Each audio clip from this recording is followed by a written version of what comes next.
Hi guys! So let's talk about using our X-Acto knives and cutting cardboard. So whenever we are about to cut with an X-Acto knife, we always want to have a cutting mat underneath. We do not want to cut directly onto the table ever, because it will cut right through the table and leave little scratchy marks, and that's unpleasant. So always have a cutting board down first. Whenever you're not using your X-Acto knife, you need to have your cover on it. Keep your cap on because they're very, very sharp. They're brand new and fresh. And when you are cutting, like if you're cutting something, don't cut like towards your hand. Cut with your hand over to the side and then cut. So don't put your hand right behind yourself, okay?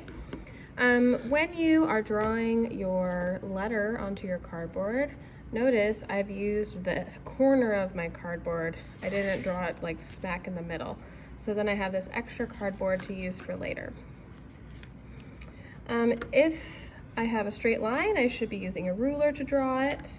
I want to measure to make sure things are even when I am making my letter. And then when I go to cut, I can also use my ruler to cut evenly. So when I'm ready, I can take my scissors out, and let's say I want to cut this top. I can use my ruler, set it down,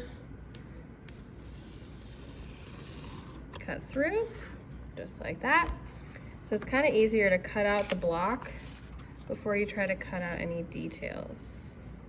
So I'll cut this side. Okay, and then I can start cutting my details. It's always easier to make your letter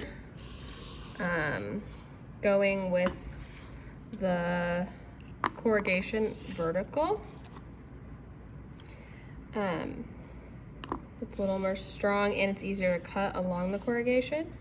Now let's say we want to build a wall for a curved letter. You actually want to cut against the corrugation. So you see my little lines here. So if I want a curved wall, I'm going to cut a piece going opposite the corrugation, like this.